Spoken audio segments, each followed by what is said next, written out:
love in everywhere too really got me in my feelings. From the humor to the drama and the ending, let's talk about it. Hello movie lovers, welcome back to the channel.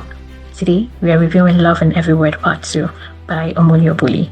And honestly, this sequel radiates excellence. If you're into movies that blend culture, humor, and emotion, hit the like button, subscribe, and let's get into it. For this reaction, let's begin with the cast. The casting, top tier. Whoever handled that deserves an award, right? Every actor brought their A game. Even the new additions fit right in. There was no awkward, who is this one again moments. Usually sometimes when they bring new cast, like new actors, they sometimes find it difficult to blend in, and the way they act, it makes it so obvious that this just is new or may not have understood the storyline, or it was just like picked randomly. But this one, there was nothing like that. Everyone and everything just flowed. We had Bamike Olawunmi as Choma or Achalugo. Then we had Uzor Arukwe as Obiora or Odogwu Pararan. Then Patience Ozokwo as Odogwu's mom. Thelma Chukwunwem as Achalugo's mom. And Osereme as Ify. That's one of Achalugo's besties in the movie. So this sequel continues the love story of Odogwu and Achalugo, taking us deeper into their relationship journey, their wedding plans, and all the real life stuff that comes with love. I mean, like family, finances, and some unexpected drama. The first part was released about 7 months ago and has close to 30 million views. If you're yet to watch it, you can find the link in the description box below. Right from the opening scene, I loved how it started. No long flashbacks or replays from part 1, just a clean cinematic transition that perfectly blended old and new characters. And I loved how Odogwu was blushing in the opening scene. One was blushing throughout that opening. I was like, bro, calm down. We get it. You're in love. And throughout the movie, I noticed humor that was so beautiful, and the humor blended with the drama, and it was so on point. Like the balance was so on point. It gave me laugh, cry vibes. You just didn't know what emotions to express, but the movie brought out a lot of emotions. I really love how intentional the producers were with the storytelling and the supporters brand integration, the way they highlighted their supporters. Oh my god, it was so smooth, and it aligned like with scenes, parts of the movies, like wherever they placed a brand that supported them was just some point, and it just wasn't like a cliche or like just a walkthrough. They were intentional to project their supporters in the movie, and my favorite part was the close-up moments. Achalugo rocking that red top and trousers, totally on brand. It was so subtle, but it was deeply creative. The writing was so wow. They made the love journey feel so real. The scenes where Odogwu and Achalugo were planning their wedding, they were talking about genotype and finances and all that. Like, that's real couple stuff compared to Nollywood movies. They would just put the couples together, they get married, have all that follow. They barely talk about some of these things, but in this movie, they were very intentional to highlight those things, because maybe somebody may be watching the movie and be learning from it, so you would, if you get to that point, you get to know that, okay, these are some of the things, or these are very important things we must ensure that we talk about, or even in reality people talk about, and they brought that out. That scene felt so real, as if you were watching friends plan their lives. And another thing I really loved was how they picked, the intentionality behind picking Thelma Chukwunwem as Achalugo's mom.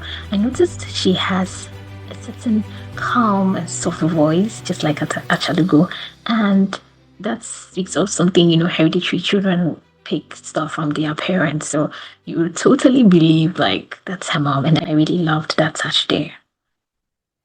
And another thing, I don't know if you observed or noticed, but Odogwu and those Crocs, I was wondering why he was wearing Crocs for the most part. When he was signing the bank papers and other results, and afterwards, I was like, what's happening? Is that how Odogwu's dress, or is that his signature style? Somebody should tell me in the comments. What do you think about Odogwu with the Crocs? for the most part of the movie, or like some parts of the movie. So let's move on to the visuals and cinematography. Visually, this movie is beautiful. Those drone shots of the different states, I really loved them. They were so clean and beautiful, very crisp, gorgeous, and the set design. Everything looked like intentional and classy. Whoever cleaned the sets, arranged the sets, I just, a big applause to the sets department. They really deserve it. They made sure that everything was aligned, like arranged so orderly, and was so beautiful. And the wardrobe and makeup, top notch. And everyone just simply looked their best in every scene. Now let's talk about the sound, the soundtrack. Chef's kiss to that. Chef's kiss to the producers of the soundtrack. Chef's kiss to the artists, the writer, the songwriter. Chef's kiss to all of you. Especially that's loving, baby. The song, the song is by YJ and Casey, and it's such a beautiful song. It matches so well with the movie, and I think the music really carried the emotion of the film. Tell me, what do you think about it? Aside from that 155.15 to 159.29, no one hits personal. It reminded me of a time when I was in Obior's position. It's not an easy time when, there's like some family issues with someone you've already bonded with and all that. It's wild how movies can touch your real life memories. So what I didn't like, or let me say, some observations, some things I found a little bit off. So Achalugo's luggage at 1100, I think was way too small for a full week getaway. I mean, ladies, let's be honest. Would you survive a trip without bag? I felt the bag was small and empty for a full week getaway. Like, ladies pack a lot, so she should have carried, like, if not a very huge box, I think like a medium-sized box, or the box should have been filled. It kind of looked like very empty. I don't know, tell me what you think. Let me know in the comments, tell me what you think. Also, two small subtle errors. I think probably that was an oversight because Omoni Oboli doesn't do that. And that black and white shirts Hassan wore when they were testing the perfumes. Now, the bottom part looked a bit crumpled. I think probably he sat for a while before coming to shoot that scene, and so the shirt was crumpled or something. Something probably might have gone wrong. So my biggest takeaway from Love and Everywhere too is to be careful who you share your joy with. I mean, not everyone is happy for you, even the close ones to you. And with this, you can't really control what people, would say about your successes or achievements, or how people would react towards it. But sometimes in real life, it's better to avoid that kind of drama altogether.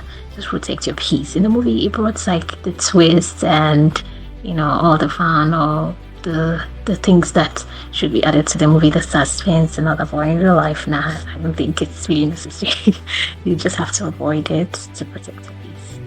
The wider party scene, culture, music, food, money, like simply pure joy. I could feel the effort, the time, the investment that went into the entire production.